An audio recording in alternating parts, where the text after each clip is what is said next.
Well, I don't really have time to fuck with the live stream right now, so I'm just gonna record something quick.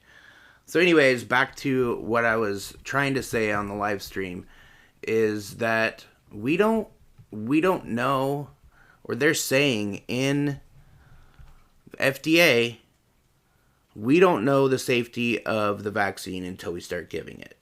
And that, it just blows me away because, those against getting this vaccine have been just absolutely branded, like basically stupid and, being overly cautious, and basically being blamed for the spread of the Delta variant and everything else. But, there's legitimate concerns because we don't have, with this new vaccine technology, any long-term data about what the side effects are going to be. And we have seen some side effects that are impacting us, especially some of the more, like, healthy individuals, young individuals, and the myocarditis, the swelling of the heart, that problem that's happening. But just listening to this voting member of the FDA.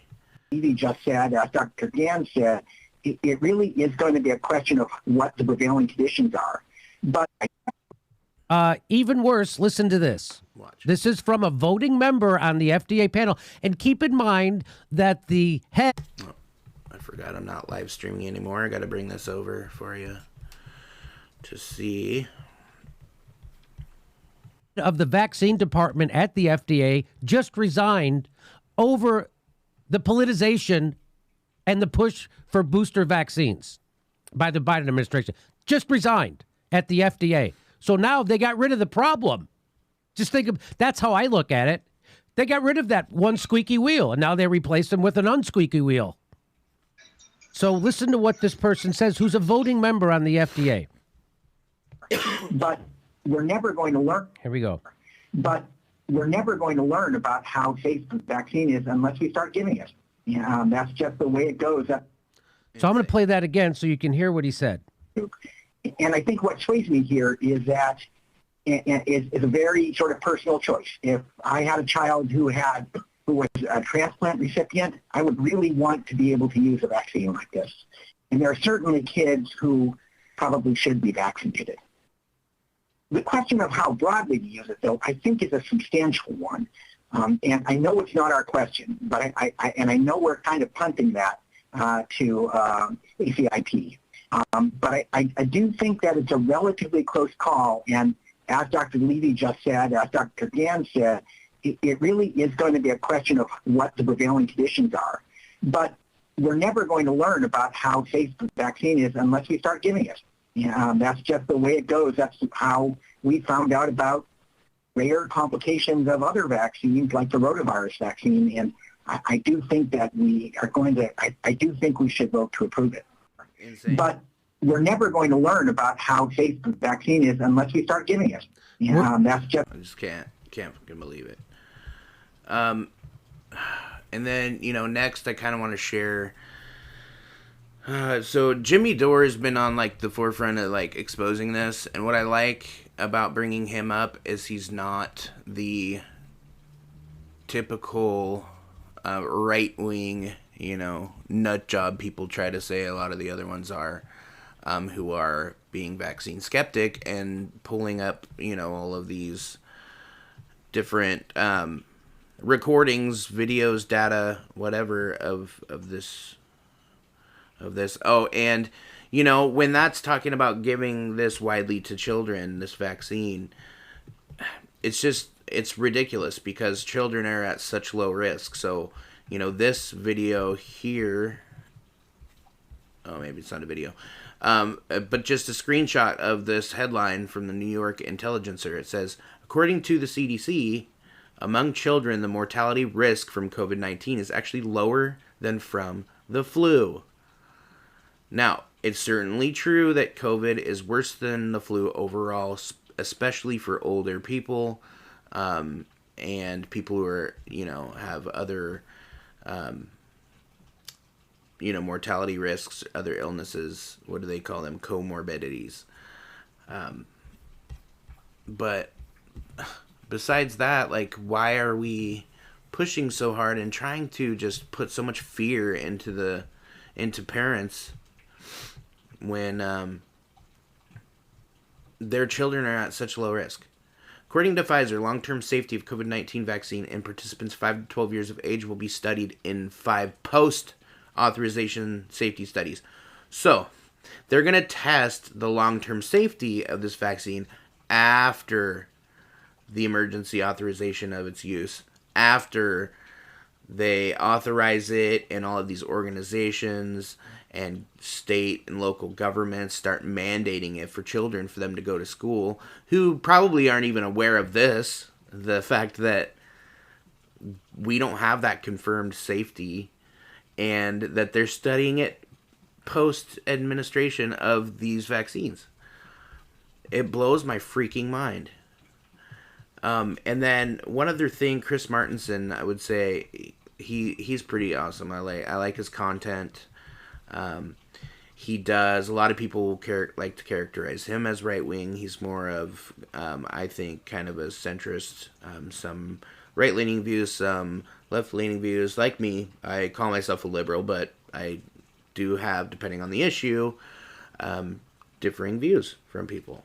You know, that's the thing. Most of us out here you can't box us into one or the other. But let's listen to him, because he says something super critical and important, I think, about giving these vaccines to children. See how they perform. I think we ought to be considering every possible strategy here that includes other non-pharmaceutical interventions. We ought to be talking about how to prepare the terrain. We ought to be talking about how people can be healthier. We really should be talking about what it means to not be morbidly obese or to have other comorbidities like that. And we really, at some point, have to be having a conversation about when is it appropriate to ask somebody else in a population to take a risk so that your risk is lowered. And in that, my equation is crystal clear. You would never ask your youth, your youngest, your most vibrant, your healthiest to take a risk so that your oldest and most infirm would have a slightly lower risk profile. That's not something you do in a healthy society, and it's not something we should be doing, but we should be having conversations about this, and we shouldn't be censored. We should be allowed to do this without shaming, blaming, ostracization, excommunication and shunning and all of that other stuff, right? I mean, a lot of these people feel like they just got injected into Dwight Schute's family structure, in their own neighborhood. So that's just unfortunate. If you don't know who that is, that's the Office reference from the TV show. So at any rate, that's what I have for you today. If you want to come, and that's my thing too. It was recognizing, in what society in history do we sacrifice the young for the old? I mean, other than when you're talking about war. When you're talking about war, obviously, we need our young, but, that the ages range there. We do send our young into battle for war to protect our elderly and weak and mostly women and children, right? But this is an active pandemic we're in. Why are we trying to mass vaccinate children who are at least risk when we don't yet know the long-term efficacy of the vaccines, first of all, which is showing that the immunity wanes over time. And we're going to be trying to give this to children, young, healthy children. There is an argument for, giving it to children who have those comorbidities, who are ill, right? That's a different conversation, and that should happen by choice with the medical professional, that parents take their children in and actually try to investigate this and decide if it's right for them and their family and their child. But these mass mandates of this vaccination, to me, it shows extreme fear that is misplaced, if you ask me, extreme compliance, organizations and state and local governments just bending the knee to mandates that, when you look at it technically, it is not I believe it's not even legal. I may try to find a source on that. I don't think it's even legal for these governors in the states to even do this. Not to mention just people like losing their jobs over this mandate when each of them should have that choice on whether or not to get it. Because remember, the vaccine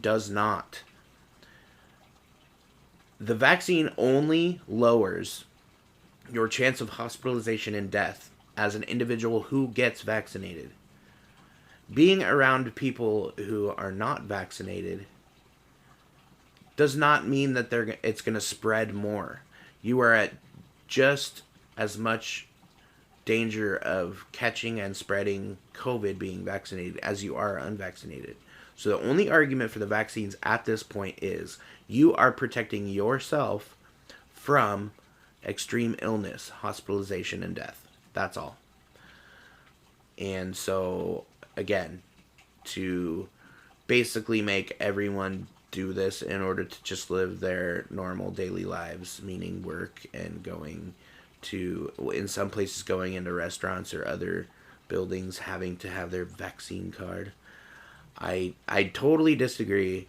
Personally, I am vaccinated. I got to make the choice for myself and for my family so that we could see how it was going to impact me, whether or not it was going to cause any symptoms. I had enough people around me who were getting it that had no adverse reactions.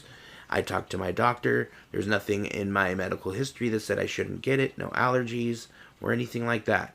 So I got it by choice. But now it's being mandated at my place of work. And I am lucky I got to make that choice before it was forced upon me. That I don't agree with. Do not force people to do this. It is ridiculous. And especially do not force them to give these vaccines to their children. You know, and with that being said, just be careful, you know, and stand up for what you believe in. If you don't want to get these vaccines, do not get them.